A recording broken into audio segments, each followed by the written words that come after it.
Hello, everyone. Thank you so much for being here. I think some people are still trickling in, but it's 1 o'clock, so we're going to get started. I am Cori Wong, the director of the Women in Gender Collaborative, and I'm so happy to see so many of you here today. This is a really special and exciting day because it is officially our launch of our collaboration on behalf of CSU with Feminist Fight Club and Jessica Bennett. So we are really, really grateful to have Jessica here to celebrate this launch with us. Before we get into the Fireside chat, I just want to first acknowledge and give my thanks to people from catering and conference services and the LSC staff for helping to make this day a really big success. Also to so many people who have been involved in the structuring and programming throughout the day. If you see people with little Feminist Fight Club buttons, they are Feminist Fight Club members, and they are crucial for how this has even been coming into existence here, but they're here to help too. So if you are on your way after the Fireside chat to go to workshops, look for them and they will help direct you to the room that you need to go to. Also, I'm going to pepper you with a few more announcements before we really begin. This is Monday of a really big week on campus because we also have the Diversity Symposium. So there are lots of great keynote speakers. Claude Steele is going to be on campus tomorrow night, plus all the sessions within the Diversity Symposium. So just count this as the first intro to a really awesome week that we have here at CSU to educate ourselves and learn more about these issues and what we can all do to contribute to shifting this culture to make it an inclusive environment for everyone. So thank you for being here at the kickoff of this week. Wow, great, come on in. How about can we do something really fast? If you have an extra chair by you, to scoot in towards the middle. Towards the middle aisle, or wherever, that's fine. And then if you're coming in, please take a seat. Yeah, so we can open up more spots for people. Thank you.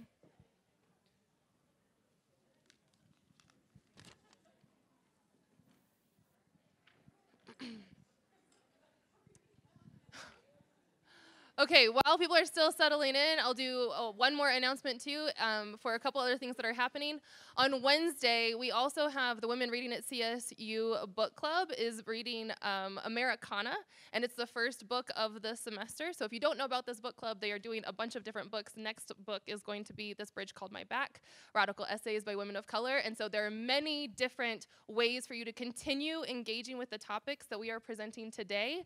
Don't think that this is going to be the end. If you're looking for more programs or events related to gender or even articles for how to continue learning about these issues, I would ask that you visit the Collaborative's website because we have a ton of resources and information about stuff that's happening on campus and other things that you can follow up on for your continued learning. So now, last thing, I mentioned workshops. There will be workshops after this Fireside chat, immediately after in the rooms on the south side of the third level of the Student Center.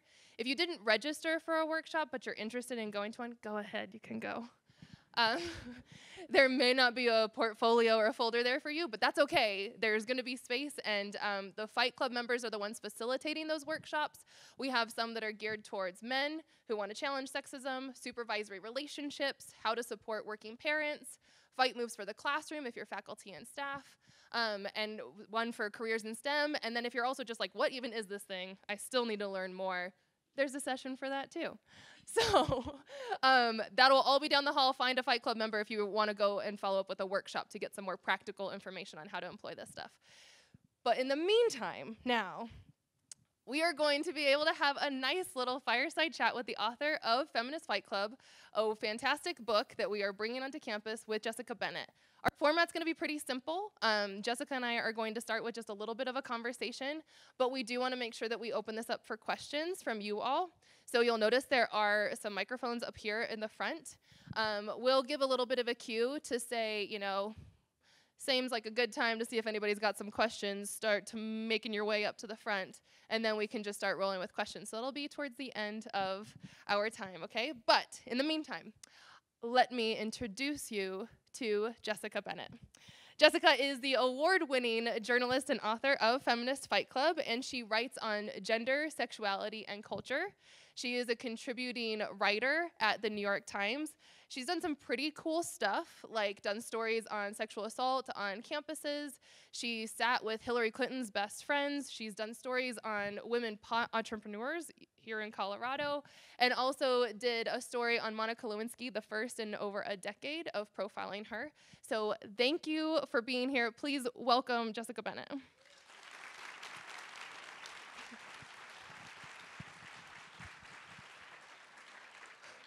Thank you, and thank you for that great intro. You must do this for a living. I don't. But really, seriously, thank you so much for being here, Jessica. This is a really exciting time for us here at CSU. We have a lot going on to try to shift our culture on campus to be more equitable and inclusive around gender in particular, but diversity issues overall are kind of top of mind for people. And before we get into kind of what that means for us at CSU, would you please tell us a little bit more of your own personal history with the Feminist Fight Club and how that got started for you in your life? I'm trying to get comfortable in my chair here. It's very masterpiece theater. So I'm not going to assume that people have read the book. I would love it if you did. But the Feminist Fight Club, the title anyway, came from a real fight club that I was part of and am part of. We do not fight each other. There's no actual physical combat in this club. But we do fight sexism and racism and patriarchy. And this was a group that began about a decade ago when I was beginning my career as a journalist in New York. And I was at Newsweek magazine at the time as a young junior reporter, and a number of the other women were in production fields, film, television, comedy, some were in advertising and marketing, largely creative, largely male-dominated, and in most cases, white male-dominated. And we were all at the starts of our careers, most of us in pretty junior research assistant type roles, struggling to rise up. And so we started meeting in a very tiny apartment that one of our parents loaned us because we were all in studios that couldn't, with like 7 people living in them. And we would meet. We would meet monthly, and we would talk about some of the struggles we were facing, and we would try to share tools and tactics for how to combat some of them. This was not based in research at the time. It was simply based in anecdote and what we thought we could do to help one another. There are a couple of rules as a fight club must have. And so the first rule of the Feminist Fight Club was you did not talk about the club outside of the club. If you've seen Fight Club, that will sound familiar. And you know, that was kind of fun at the time because we felt like we were part of this covert group and we liked to support each other and we liked the secrecy of it. But it was also serious in that most of us felt that if word got out in our respective office environments that we were meeting in this women's group, we would be at best stigmatized, at worst penalized. And so we didn't talk about the club outside of the club. But fast forward, time has gone on, I have now written a book, and so the rules of the Fight Club have in fact changed. You're all here. You are honorary members by virtue of being here, though you will seriously be part of the club if you attend one of the workshops after this. And the first rule now, the new first rule, is that you, in fact, must talk about the Feminist Fight Club. So that is, I hope, what we're here to do today. And, you know, the book takes a look at some of the issues of subtle sexism that we all face in our everyday environments and tries to provide really data-rooted strategies for how to combat some of them. And it's very encouraging to be on campus today and to see all of the different ways that individual groups have taken that framework and kind of adapted it for their own needs. So whether it's women in STEM or male allies or undergraduate groups, which I think brings us to the Feminist Fight Club at CSU. Kori reached out to me, I don't know, almost a year ago. It's been a long work in progress. Saying, I think this is a very cool idea. I think we can do something with it at CSU. Tell us what prompted you to, in fact, start a Feminist Fight Club on campus. So this is good context for all of you, community members of CSU, to know, like, what was up with this. I think my job on campus is to try to brainstorm and problem solve how we can shift a culture. And you will probably be very familiar with the fact that there are many different groups on campus that are doing different strategies for how to shift that culture. So we've got entities that are focused specifically on policy review. We've done salary equity exercises, and some of that stuff, it's happening at relatively high levels within the university. And for many of people here, that might feel distant and far away from like you being able to either be involved or see the impact of those things right away. To me, that is reflective of the fact that we have to be working on changing the culture then too, not just the structures and the policies. And that culture is kind of the stuff that imbues all of the spaces on the everyday level between us. So how we interact with one another, how we are treated, how we communicate, and those subtle things. And so when I read your book, I thought, wow, first of all, if anybody hasn't read the book yet, the subtitle, it's Feminist Fight Club, and the subtitle is A Survival Manual for a Sexist Workplace. But it's really about challenging subtle sexism, the sort of everyday slights and subtleties that are sometimes hard to identify and name, but when you're experiencing it, you're like, this is something. And so my intention behind bringing this to campus was that it's written as a manual that is so practical, where it names and identifies problematic behaviors that we can either encounter in others or maybe even see in ourselves, and then directly corresponds those problems with strategies for how to change it, whether that's interrupting the behavior that someone else is embodying or intervening and like thinking, well, what are strategies that I can do so that I'm not holding myself back right now? Sometimes it's practicing phrases to say to yourself or to others, and it's so concrete and so practical. Anybody can do it starting now, yesterday, and it doesn't require an authority at a higher level within the institution to make a change when really the culture is what we all do with one another. So I liked that this was an opportunity to give tools and shared resources to our entire campus community for people to be able to engage and then have common language around their experiences so we can better support each other.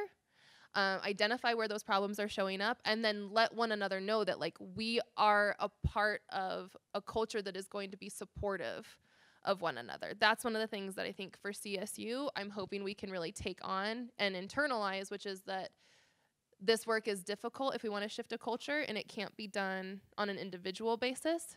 We need a culture of support and shared support where people are really getting each other's back and stepping in on behalf of one another.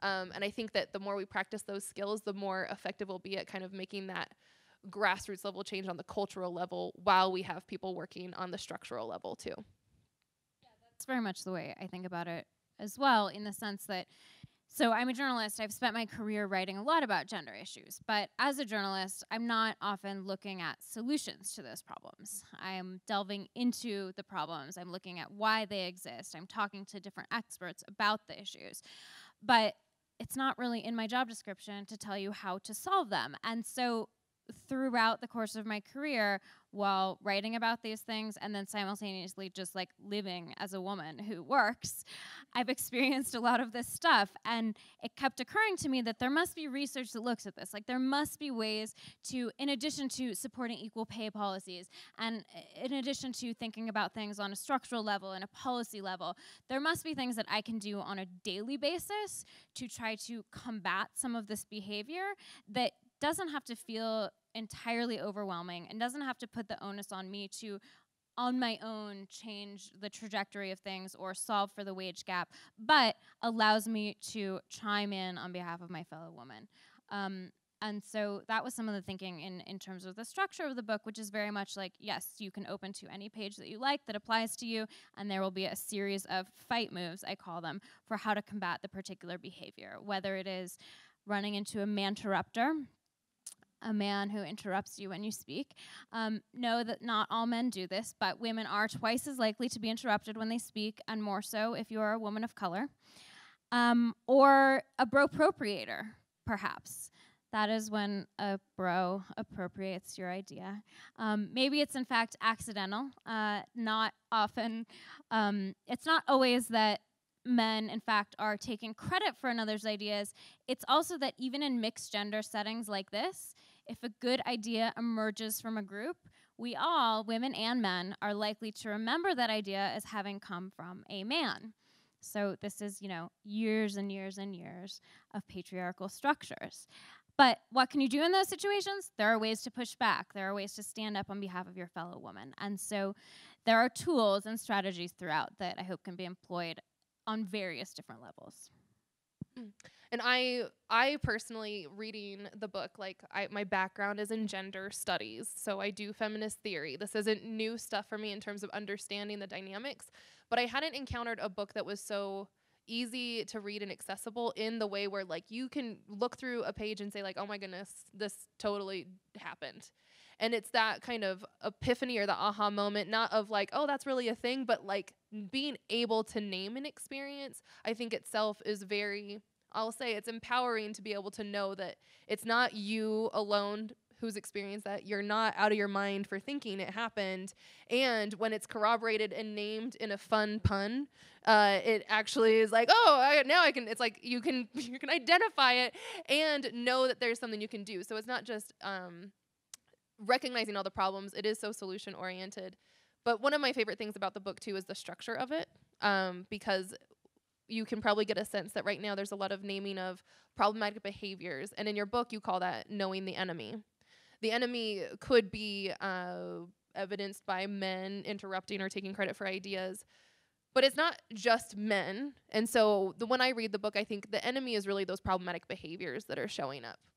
And as the book is structured, it goes beyond knowing the enemy of like the bad behavior outside of yourself to also knowing thyself. And the sections on internalized sexism for women to be able to see like in what ways maybe are we reiterating the double bind that we find ourselves in of having to be nice and not too ambitious, but not too cold and not too warm and friendly, but also not too professional and Much. and not, not too maternal, but make sure you take care of people and plan the fun events, but make sure you get the budget in and like all of the things that need to be done. That when even seeing that in ourselves and how we maybe relate to ourselves or relate to other women, I think is also very empowering. So there's the section on knowing thyself, as well as the booby traps of just general stereotypes that people could fall victim to. And that, I think, is a element or a symptom of our culture, a sexist culture, that every single person can learn from when they go through and start reflecting on these things. So I find it helpful for not just men who want to be understanding how could I do better, but also it is a real good resource for women to see in themselves where they could also be changing their behaviors too. I mean, I think one of the important things when talking about this subject at all is to recognize that we, in fact, all possess bias, whether that is gender-based or racial. And a lot of times it is unconscious. But, like, I wrote a whole book about sexism, and I was in a meeting the other day, and a man and a woman came in to meet with me, and I instinctively assumed that the woman was the man's assistant. And I addressed them as such. I directed my question at him, and in fact, she was his boss.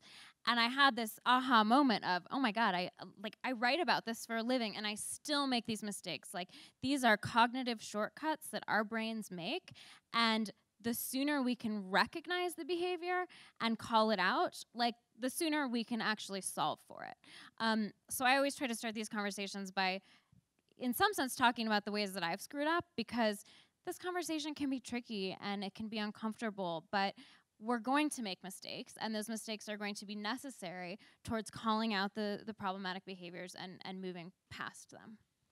Yeah, I'm gonna pull out my academic card really fast. And I did not major in gender studies, so I had a little mid-20s like learning curve of coming into my own on feminism.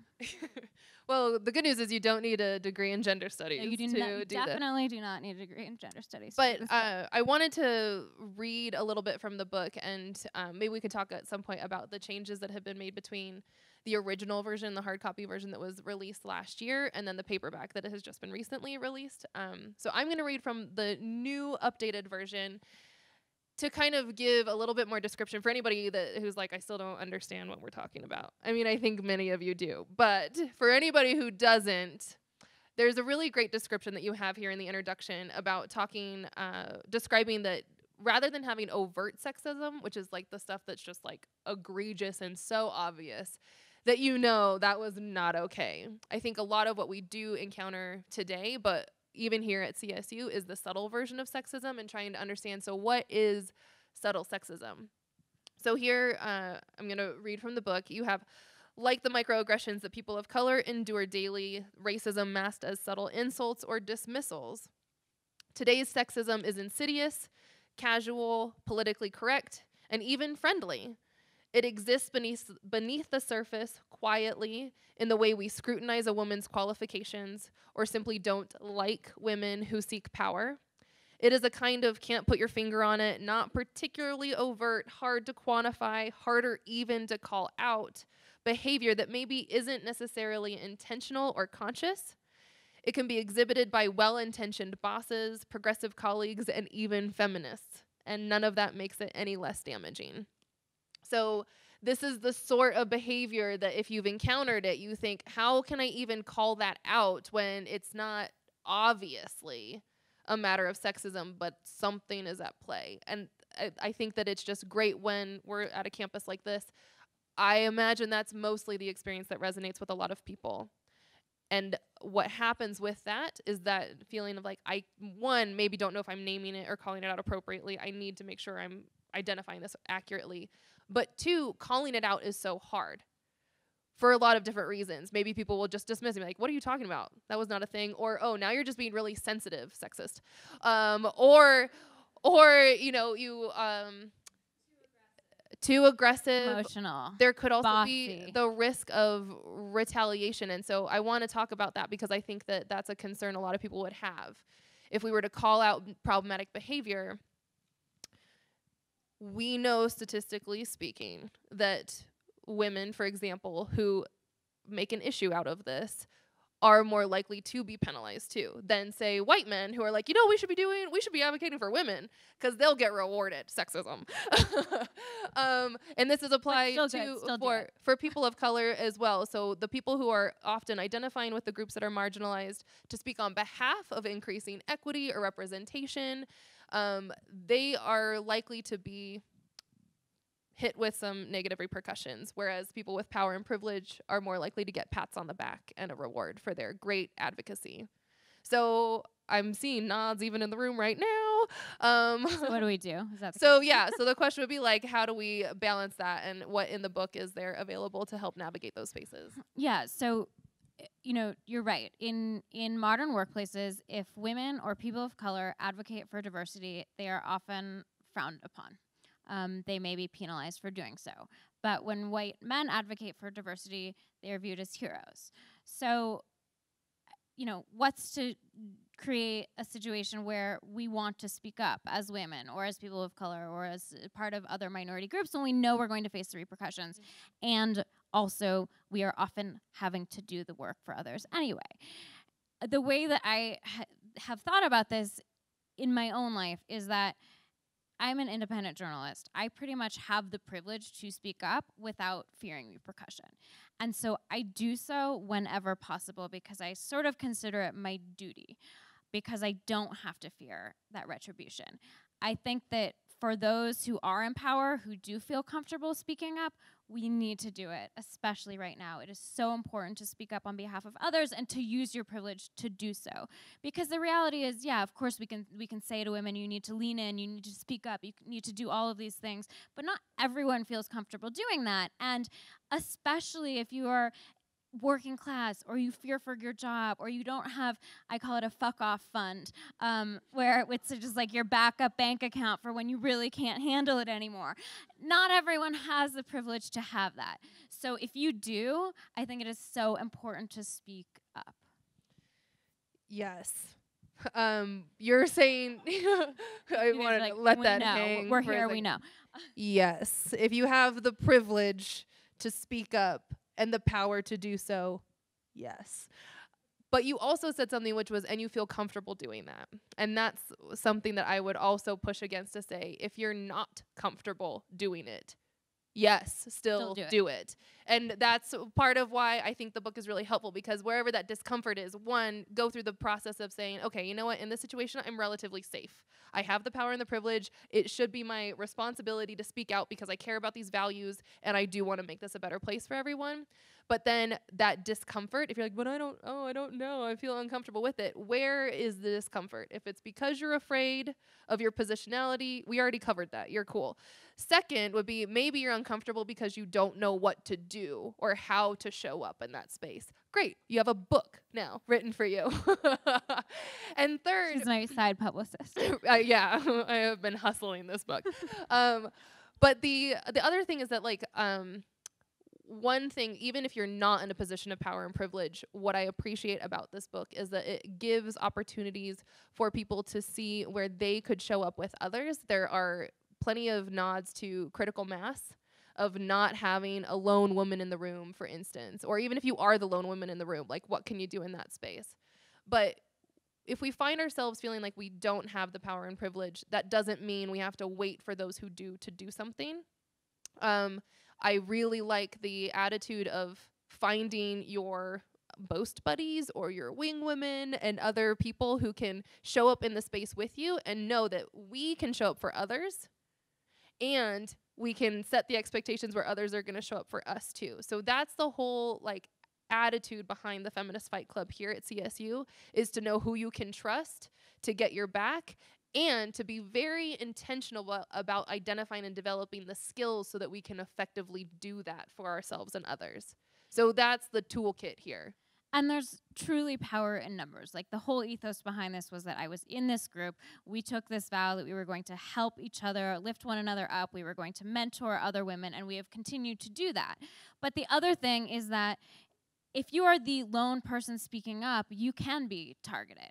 But if there are 10 of you speaking up together, you are much more powerful. So I go around and I tell everyone to form their own Feminist Fight Club, because however you put it together, whoever you invite to it, however you want to structure or format it, these are people who are going to have your back. And I think that in contexts that range from, you know, not feeling like your voice is heard at work to sexual harassment to assault, like they span the gamut of issues that women face.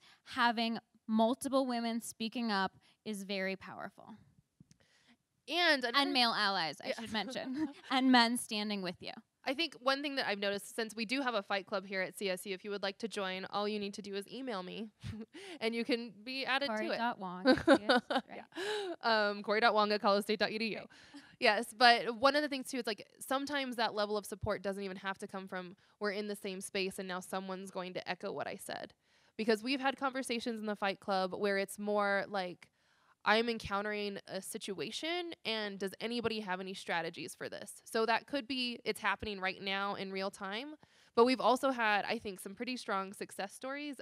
Last spring when we were meeting, we had a intentional conversation around evaluations and performance reviews and how to enter into those conversations feeling prepared and confident to be able to advocate for yourself.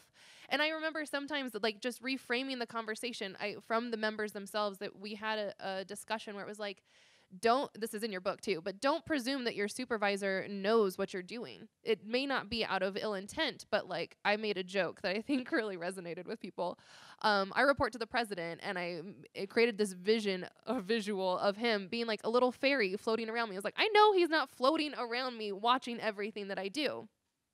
It's not because he's a bad supervisor. It's just because he's got a job that he's doing, right? And so rather than feeling timid or insecure about giving him information, it was more advocating on behalf of myself to say, I know you're not a fairy floating around me all the time. How can I make sure that you do know what I'm doing so that you can see the value I'm bringing? And reframing that conversation made it so much less about like scrutiny and proving yourself, and more doing a favor for your supervisor to be like, let me make this easy for you. Here's what I'm up to and how great I am. And I think that helps people be like, oh yeah, my supervisor's not a little magical fairy floating around me all the time. Maybe they don't know what's going on. Maybe it's not because they don't care. Maybe it's because they're busy. So what can I do? And some of that is just the discussion and the strategy sharing and the reframing and the sharing of other strategies of how we are approaching it that I think has been really helpful for people. Yeah, there's a term in the book that maybe I'm not supposed to say on stage, so I'm going to reframe it a little bit. But if you read the book, it's in there, and I'm sorry if you're offended. But the PC version or the G-rated version is boast bae. And that's essentially like your girl who has your back, or your guy. And the issue is that women feel uncomfortable self-promoting. frequently. And what the research shows us is that when women do self-promote, we're all working, we need to get recognition for the work that we're doing. Women oftentimes take on more behind-the-scenes work, strategizing in feminist fight clubs, or organizing committee meetings, or taking on the organization of the office holiday party. Like these behind-the-scenes things that take time, and we don't necessarily get credit for them. But when we do self-promote, we are viewed in a way that is negative. People think it's cocky, they don't really like it, and it reflects poorly on us. So what do? You have a boast bae. She boasts on your behalf, you boast on her behalf, and then everyone gets credit. You get credit for the thing that you have done that is great. She looks like a really great colleague for hyping you up. Everybody wins, and it essentially evades or hacks this bias that still exists. Mm-hmm. And we call that the boast buddy here at CSU. Oh, there we go. It's still the G-rated version. Great. But with that, I think we have, I'm trying to think, the culture of support that celebrates other women. That is actually a very deliberate value of the Feminist Fight Club, and it's not arbitrary. It's actually a very important explicit requirement that we not just say, oh, you're doing a really good job, we want to support you, but let's celebrate the things that women are doing, because we have talented, amazingly committed, very skilled leaders and innovators and people who are doing great things as women, and we don't often give enough credit to the women for doing just good work. Way to be great. But that is not just women maybe being uncomfortable with boasting on their own behalf, but also some levels of internalized sexism. So when we started this conversation, I was saying it's not just a matter of the behaviors in men, but a lot of the internalization that women can have. So in your book, it's called the womanemy. Otherwise, you may... a lot of time on pun websites. The fun puns are What in there. is a It keeps pun it really artist? engaging. But the womanemy, you could also think of this as the mean girl or the queen bee. Queen bee. And this pattern of behavior of women undermining other women, sabotaging other women, the competitiveness, the suspicion, the jealousy, that is insidious and it is sexist, and women can do it to one another. So much so that we have classic movies all around mean girl mentalities. But that is something I think takes real effort to counteract, because for the majority of our lives, we have been in spaces where women have been trained and taught and maybe even rewarded for undermining other women rather than celebrating and lifting other women up. And so again, there's another element of what the Fight Club is for. If you want to call that fluffy, feel-good stuff, okay, I'm down for that, because we need that too. And but it's literally also in the book as the womanemy. So just so you know, we could go on and on with the puns. It's such a great resource. There is in fact thinking behind the puns, which I will just tell you quickly as a side note. So raise your hand if you've heard the term mansplaining. Woo! Okay, so basically everyone. However, for those who don't know, it is when a man explains something to a woman in a pedantic manner, and it evolved out of the novelist Rebecca Solnit, in fact, wrote an essay called Men Explain Things to Me. And she was inspired to write this because she'd been at a cocktail party at which a man was explaining to her that he had just finished this really great book, and had she read it, and she should really check it out because it was very intellectual and it was really smart and blah, blah, blah, blah. And had she been able to get a word in, she could have told them that she was the author of that book. A, and B, based on his description, he hadn't actually read it. So she wrote an essay called Men Explain Things to Me. The internet did its wonderful internet thing and took over, and the term mansplaining was born. And that was 5 years ago or so, and suddenly it has seeped into every corner of the pop lexicon, and now we all know what mansplaining is. So one could argue that, men explaining things to women has existed since the dawn of time. Men have been in power since forever. They were the ones working before women were in leadership positions, and so they have always explained things to women. But to call out that behavior was really difficult. It was hard to explain why it existed. It was hard to explain when it was happening. And yet suddenly we have this term, and we can call it out, and everyone in this room knows what it is.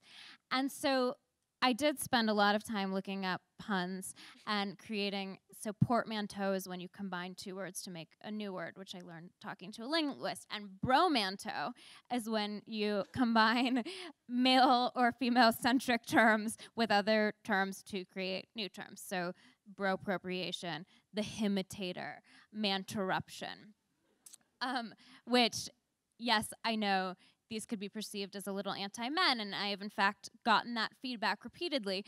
But I also think that they are useful because they create a shared language to identify complex behaviors and allow us to call them out. They roll off the tongue, if I can say so myself, and maybe, hopefully, they make you laugh a little bit and don't offend you too much. So there is, I try to be very strategic in the thinking behind all of this, even when it may come off as tongue-in-cheek. So that is it raised two questions for me that I want to touch on. One is about the feedback that you have gotten from the book, and what it's like to get feedback when you're writing a book like this. But the second one, we can hold it for a second if you want, is about the use of humor and language around fighting, but also why it's so funny at times, like in the book, and what the intention was behind all of that too. So you can pick which one you want to go with first. Okay, well, I'll tell you about the feedback first. So as a journalist, I've gotten very used to feedback, and feedback that often comes in the form of like Twitter hate. So basically, I won't be offended by anything anymore, and I take feedback well. But in every place that I speak, there's always feedback. And some of the primary feedback I got on the book initially was that, I had made like one too many vagina jokes. Because it appears I have a very immature sense of humor. But I took that seriously because there were many people who identified as women and do not have vaginas who felt excluded by it. And so I just finished updating the paperback, and I tried to amend some of that language. So there are small tweaks throughout. There are other things like, I did not get everything right in this book. There was a section about basically like the creepy guy who hovers over you in the office, otherwise known as a sexual harasser. But at the time— No pun necessary. We were not having the public conversation that we are having now about sexual harassment at the time that I was writing this book. And because I was so deliberate in making sure that every single one of the quote-unquote fight moves or combat maneuvers were rooted in academic research, there just is not a lot of effective research around how to deal with sexual harassment. It's like, A, report it, B, believe women when they speak about it. And so I didn't address it directly, and I really regretted that. So that was another amendment that I made to the current version. And what else? I tried to— there's a kit for how to start your own fight club at the back of the book. And it has activities. It's meant to be, utilized in the context of if people want to actually form their own clubs. And I had things like crafting and making a vision board, both of which I enjoyed doing. But in a post-election world, it felt a little bit more urgent to like call your congressperson. And so there will, for those who may have read the hardback, there are changes that have been made throughout, and I really appreciated getting the feedback that I did and tried to incorporate it. On some of the examples that you gave, what you're really speaking to, especially around like trans exclusionary language, is how to make the book more intersectional and inclusive for people of various different identities. And I appreciate the paperback version. I think that some of the edits and changes are really, really helpful. But also for everybody here, since this is something we're doing at CSU, one of the calls of our fight club at CSU is to be as intersectional as possible. And so it is something that we are putting a lot of energy and attention into, making sure that that's part of our discussion and how we engage with it. We are using the book merely as a resource, and I don't say that to like diminish its value, but it's our starting place.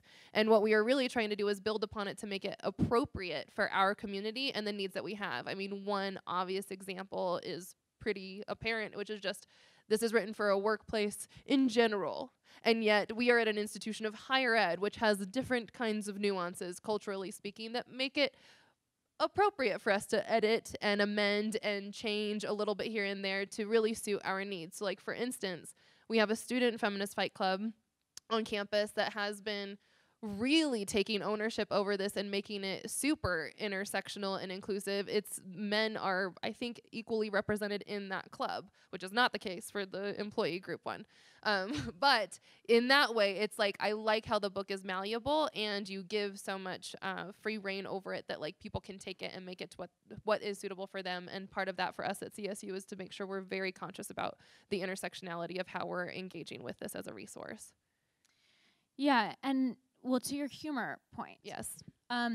So you will notice if you see the book, it has a little asterisk on the front, and it says, this book is 21% more expensive for men. That's that's a little outdated now because we gained like a penny in the wage gap, so it's like 20% more expensive now. Snaps to that note. And actually, it's not really more expensive for men. That would be illegal, for now anyways. But my point is, I try to use humor as a way to welcome people in to talking about these issues and to discussing issues that are at times awkward and tricky, and we're going to screw up and we're going to make mistakes, and men don't want to say the wrong thing, and white people don't want to say the wrong thing. And I think that using humor as a way to make this accessible has really been important for me, and I've seen it be very effective. And of course, you know, like the old stereotype that how many feminists does it take to screw in a light bulb? That's not funny. Okay, but like it is funny. It's okay, you can laugh. And my own Feminist Fight Club, there are a lot of comedians in it, some of whom have gone on, some of whom were like broke, doing stand-up in New York City, struggling, and have gone on to be very successful. And we have always tried to use humor as a way to, one, like not get depressed about this stuff. Like, this is an ongoing battle. It is often women and other minority groups who have to take on the majority of the work, and it can be exhausting. But if you can laugh, I think it's like good for our mental health, and then, you know, at least you're not crying. So I think it has helped us to stay positive about some of the issues, even though recognizing that they are very, very serious. And I also think it's been an effective way to bring some people into the conversation who may not normally engage with feminist issues, who may not ever pick up a book called Feminist Fight Club, which is purposely aggressive. But some, and in fact, like a relative who lives on Long Island, who like definitely did not want to read my book, picked it up and saw the little asterisk on the bottom. It was a man. It was like a 70-year-old man, white man, and started laughing and thought it was really funny and started flipping through it. And I was like, okay, my work here is done. Like, if this dude is reading it, like, I have done something right. So anyway, I think humor can be a very effective strategy and fight move in some cases, while also recognizing that these are very serious issues. So we're at that time when we can start to open this up to questions. If you have them, you can come up to the microphones. But I'm going to keep going with this humor thing while people maybe, you know, muster the courage to come up and speak.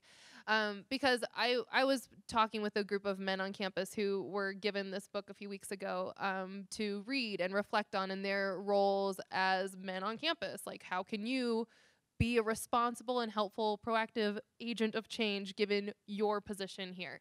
And I brought up the issue of humor because not only do I think that sometimes it, you know, alleviates some of the tension that people might carry around this, but unfortunately, I couched it for them as what is in the book, gender judo, of sometimes playing into traditional gender norms while you're still being hard-nosed and really tackling the issues at the same time. And I said, you know, that is really unfortunate that one would have to be so conscious, like myself in this space, to crack a joke to make sure that people don't think I'm an icy, cold witch woman. Humorless feminist, yeah. Yeah, but also to be taken seriously. And so not only, I mean, you framed it as a strategy that could be useful, but I also recognize that sometimes it's not just a strategy, it's a necessity.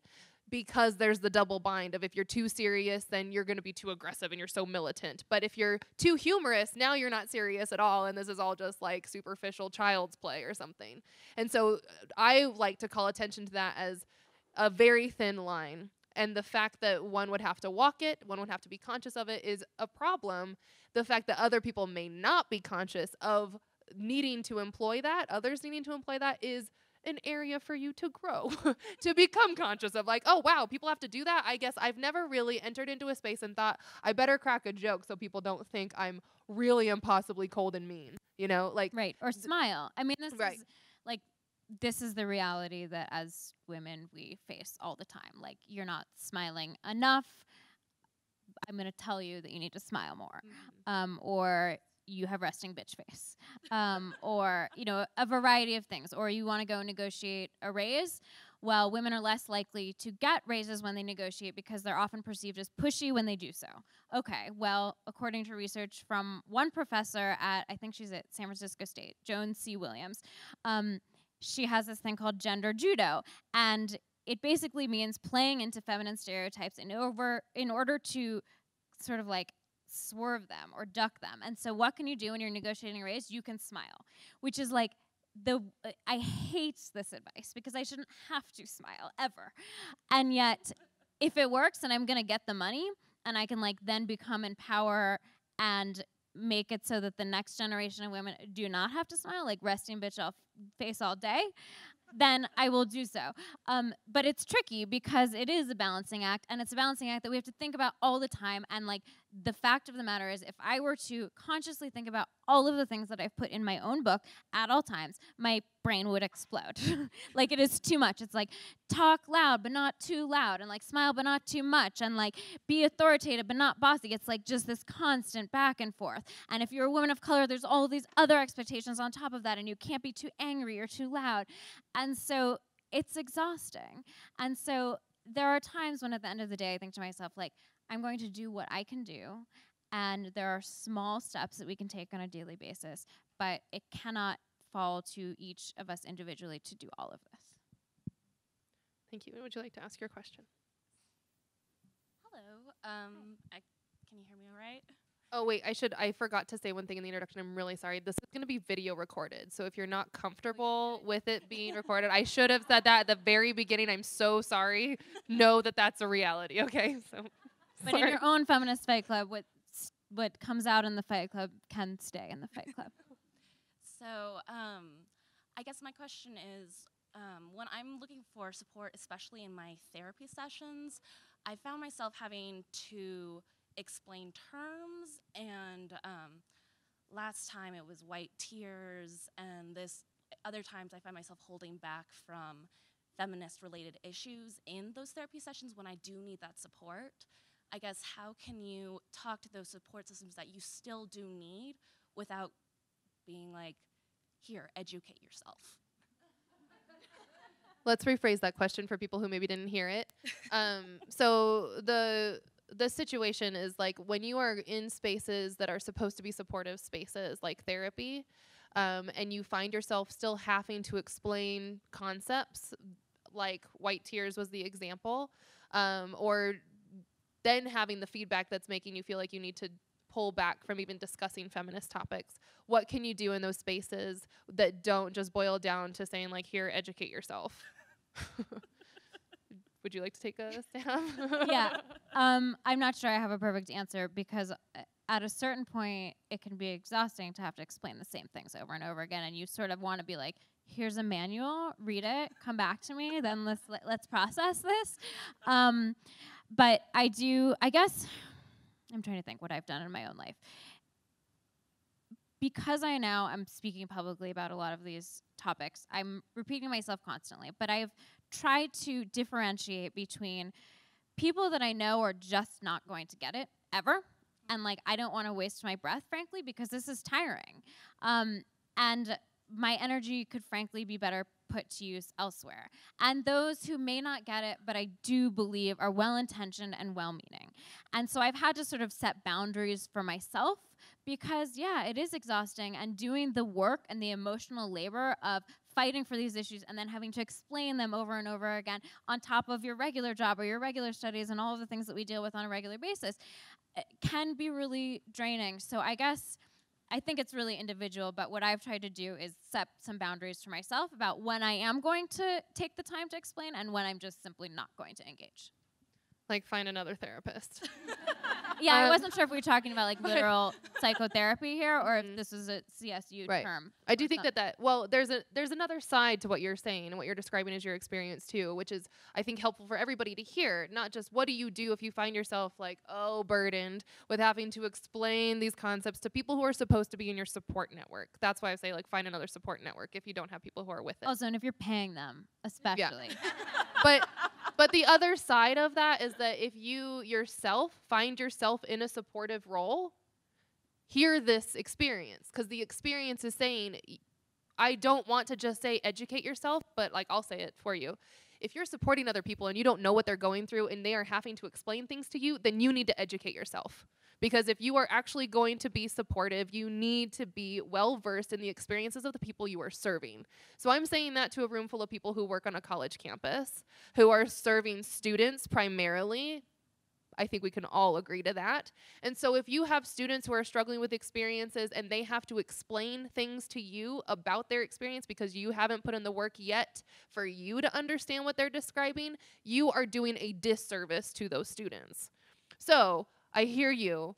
Find a new support network, pay a different therapist if that's possible for you, but also for everybody else in the room to hear that and recognize you are in the role to support people. If you're not doing that well enough, it is your responsibility to educate yourself, and there are plenty of resources available to you to do just that.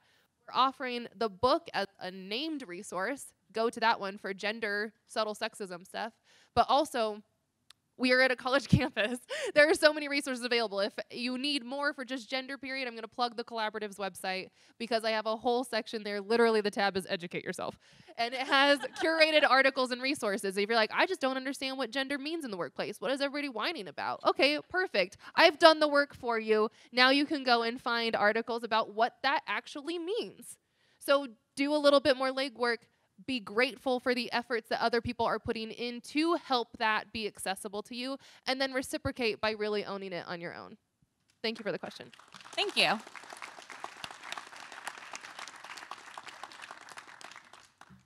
Hi there. Hi. So we've talked a lot about kind of scaling fight moves from the workplace to kind of work in a college campus environment. I'm kind of curious, since I'm potentially going to start doing science outreach at a middle school, do you have any advice for scaling fight moves for, 7th, 8th grade girls? Is it even valid to start talking about fight moves with that age group, or maybe address it differently?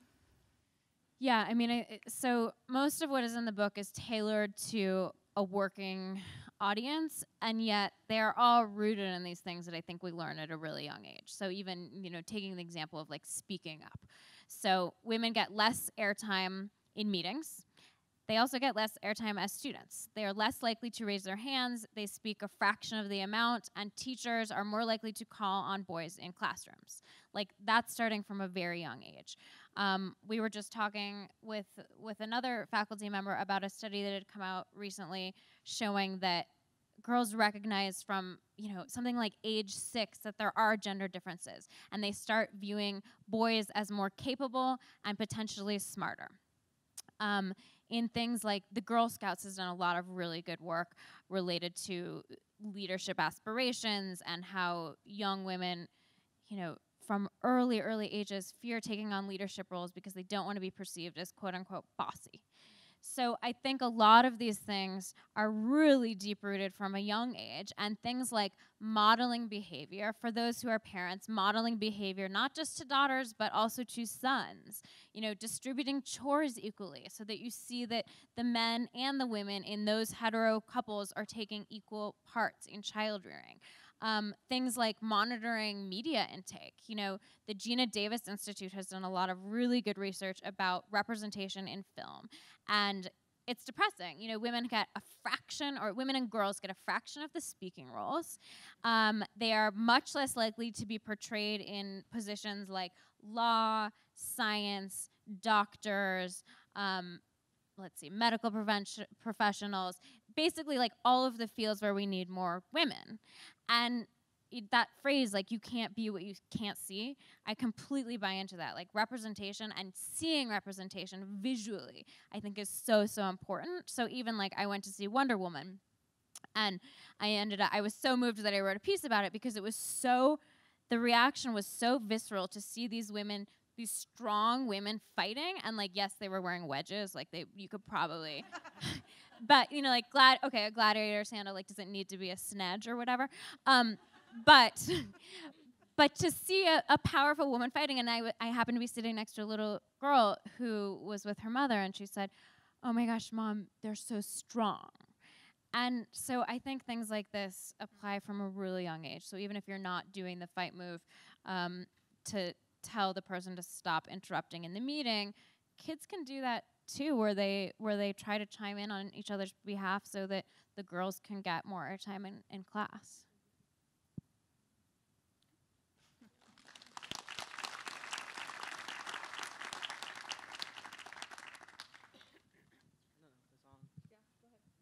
Okay, so it's really more two comments more than questions. One is that you don't have to get a gender studies degree, but certainly as the Women's Studies Office has just started a launch in terms of offering a bachelor's that just started this fall. So I think that the prime opportunity to do a little plug that things are available here, and if it's not a degree, a minor, graduate certificate, there's a number of classes. Doreen, speak into the microphone so we can capture your voice. Okay. There you go. All right, I think everybody heard it though. All right. Don't assume. Okay, won't assume. If you don't have to do a gender studies degree, but you certainly have an opportunity here on campus to actually get a bachelor's, a minor, or a graduate certificate in women's studies. So on campus here, you have a number of different resources in terms of actual degrees and classes. So that would be the one thing I wanted to make comment to. Yes. Okay. I appreciate that because I'm going to add on to it too. Yeah, these are issues like we might think, oh, I have a gender, so like I get it. But there are people who literally study and research and theorize and put it into practice and have dedicated their lives understanding this stuff too. So let's not undermine the expertise and the authority of the people who have really dedicated a lot of time to understanding these dynamics. Just because you have a body identity and a gender does not mean that we're all equally equipped to be able to address these issues with a level of sophistication that would be beneficial if you were to study it with a degree. We can kind of make it easier, you know. Well, shortcut a few steps. But the second comment that I wanted to offer was on the whole use of humor. And I actually will say that it's one of those things that's come up in a variety of different spaces, particularly in scholarship and intellectual work.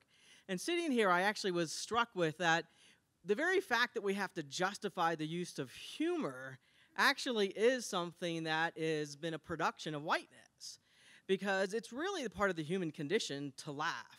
But there's a way in which intelligence has been framed in this kind of, and I got thinking to like the court gesture kind of thing is like, oh, here are the intelligent one, but then here are the people who do humor, which is a way of stratifying knowledge and really a way of stratifying what we know, how we experience life, how we are emotional, how we are spiritual. So that was just the other thing that came up through hearing us talk about having to justify humor really is another thing that we probably need to put into the Fight Club.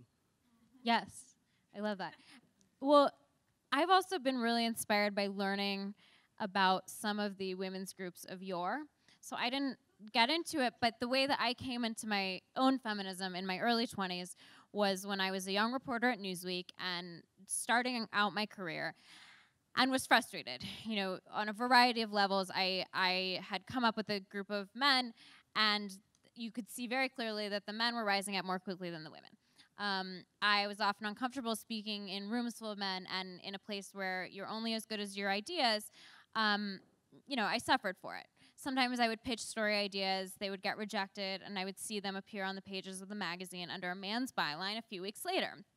All of this stuff was happening, but to the point about subtle sexism, it's very easy to think to yourself, especially in a subjective field like journalism and writing, that like, I must not be doing this right. Like maybe this is my fault. Like maybe I'm just not as good a writer, and internalize that. And for me, it took learning the story of the women of Newsweek magazine who 40 years before my time had sued the company for gender discrimination in the year 1970 for me to realize that, oh, this is an institutional problem that has existed for decades. It may have changed, it may look different, but it is remnants of the same. And those women, when they began at Newsweek, So The Good Girls Revolt is a book that was written about this and then became an Amazon series of the same name, in case this sounds familiar. Those women of Newsweek were told that they would not be writers at Newsweek. They would get hired into research positions and they could do all of the jobs that the men could, but they would never get a byline because women were not allowed to write, and the HR department could just bluntly tell them that. They sued, and it was a landmark discrimination case. They were represented by Eleanor Holmes Norton, the now Congresswoman, and they basically paved the way for female journalists, because after they sued, women at the New York Times sued, women at Time Magazine sued, women at Sports Illustrated sued, the women at Ladies' Home Journal, which was also run by men, jumped onto the tables of the desks and staged a sit-in where they refused to leave until there were female editors appointed. But I'm going to bring this back to humor, I promise. It was during that time, in the second wave women's movement, that all of these resistance groups essentially were sprouting up. And these groups used humor as a way to bring attention to these issues. One of my favorite groups is called WITCH, the Women's International Terrorist Conspiracy from Hell. And I don't know how many of you are on Instagram, but there is like a resurgence of witch happening in cities around the country now. And the way that witch works is it's all anonymous, and you can change the acronym to fit whatever you want. So like women against various different things. But this group would use humor as a way to draw attention to issues. So in the 1970s, they glued the doors of the stock exchange in New York shut. They super glued the doors shut so that on Monday morning or whatever, all of the male bankers who would catcall all of the women at this time showed up and they couldn't get in. And then they catcalled the men. Or they went into, like, some, you know, Robin Morgan, who was one of the founders of this group, she wrote this book called Sisterhood is Powerful, which I recommend if anyone is looking for an anthology to read. She told me this story. She basically was like, we would never get away with this today. But there was a bridal fair, and they went into the bridal fair, and at this time you couldn't get married without a man's permission. There was some law in the books, very antiquated law in the books about marriage, and so they released 100 white mice into the bridal fair. Which, like, probably now we'd view that as harmful to animals as opposed to, like, funny. But they did that, and then one more, and then I will shut up. But this was during the heyday of the Playboy clubs. And, you know, this was basically places where men could go to objectify women. And so the women of which would go into the Playboy clubs with purses full of this fast-drying cement, that they would rush in and they would pour them in the toilets and then flush so that it would clog the drains and everyone would have to evacuate the Playboy clubs. Now, I'm not condoning vandalism, but It sounds like you're saying vandalism is hilarious. But my point is that I think that sometimes these radical groups over time have used humor as a way to call attention to issues, and I think that we should do more of that. Well, and you know, I wanted to add a little bit to this too, because so far, what many of you probably don't know is that Jessica has been very gracious with her time, and I've had her speaking with different campus groups since like 8:30 this morning. And it's funny because now that we've spent multiple hours today in multiple spaces with different audiences, I think she has witnessed me transform how I show up in different places, depending on who's in the room. And I think that my personal area of research is in how we can do like social justice work and do it in a way that is not just accessible to people who need to hear it, but also in a way that is healthy and resistant, and one as like coming from an oppressed group or a marginalized identity. I think it's a mark of oppression to not have fun. To have the negative, heavy burden of your oppression weigh you down is something that is not just a mental, psychological, spiritual toll, but also physiological, and it depletes your wellness. It depletes your energy and your life. And so to be able to cultivate a sense of levity and joy and playfulness is itself an act of resistance. But where I'm thinking about going with this now is like, so how can those who are oppressors and identify with more privileged or dominating identities take some of those insights too and recognize that, well, if you're coming from a place of privilege, I'm just trying to assume now that there might be people who go like, oh gosh, I have to do this work, or people are going to call me out and that's going to feel really bad, and now this is not fun and it's really negative. And yet could there be a shift in how we engage with that too, where it is fun to learn and it is enjoyable to learn to do better, and we can do it with peers where the engagement is going to be a little bit more playful, and that could be another way to approach resistance. So it doesn't just have to be this heavy drudgery of the work of social justice, but it is itself, there's value, I think, in having it be playful, fun, and humor is certainly an element of that. I want to get to your question. So I just want to thank you, first off. It's a great book, and I've assigned it for one of my classes, and I think a lot of the students are really enjoying and learning a lot from it. But I guess this is kind of a part 2 for the person that talked about introducing it perhaps in a middle school. And I'm just wondering, I know you just finished this book, but really, truly, if you have thought about writing a book that deals with how to parent to create fantastic feminists. I have 2 young daughters, and I identify as a person of color, and my youngest is absolutely darker skinned, and I have had to work with her really hard on how to advocate for herself in her identity as a person of color, and she's fantastic because I started at such an early age. And what I realized is that I didn't do that work with with either of my girls around being a feminist. And I just went through an incident at my daughter's high school where boys are grabbing girls in their private areas. And I had to work to help her frame it as an issue of, her body, her choice, feminist, power. And when I heard that question, I just thought to myself, it's important for us to get to people when they're younger and forming these thoughts and creating relationships. And I get a lot of students who don't understand the nuances that are in this book about feminist perspectives. They have heard the stuff about the differences in pay, some of the bigger ideas, but this is really valuable stuff. And I think we need to get to people at a much younger age. So I guess my comment was, can you write us another book? Or can you do it? Yeah, I mean, I think that one could argue that this is in fact too late to be getting this information. We should be learning it and talking about it at even younger ages. So I put the challenge to one of you who is a parent, because I'm not, to do that. Because I do think it's incredibly important. And I've thought a lot about if there are, subsets of this for different groups, for different, whether it's workplace groups, age groups, racial identities, gender identity, like if there are ways to segment some of this information out. So it's definitely on my mind. So we are nearing the end of our time. We do have time for one more question, and I see people leaving. I'll do a quick rattling off of the rooms where the workshops are before you all leave. So we'll do a question, we'll answer, and then we'll wrap this whole thing up. It's actually just a plug. So in the form of being a Boast Buddy, tomorrow, as part of the Diversity Symposium, there is a social justice and parenting workshop that's being put on by Carmen and Monica Rivera at 9:15 here in the Laurie Student Center. So if that is of interest to folks, I would strongly recommend it. Great. Perfect. Thank you. Awesome. And it's different, but we'll use it as a segue. One of the workshops that will be available this afternoon is how you can support working parents. So it's, again, slightly different, but it is a relevant issue for us at CSU, for those parents who are struggling to balance their work and life responsibilities with family and their career.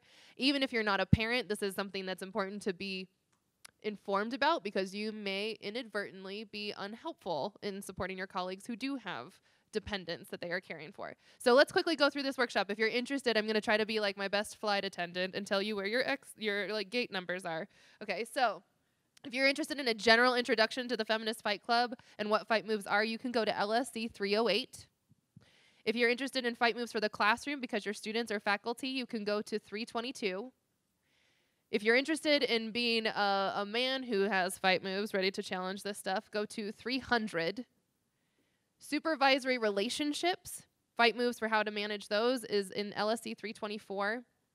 The working parents one is going to be in 312. And then fight moves for careers in STEM is going to be in LSC 306. Okay, so yes, find the Fight Club members and they will help you find your way. So thank you all again for being here. I really appreciate your presence, and know that this is day 1 of our launch. We're going to keep going with this. So this is just the beginning of what it means to bring the Fight Club to CSU. Please join me in thanking Jessica Bennett for being here too.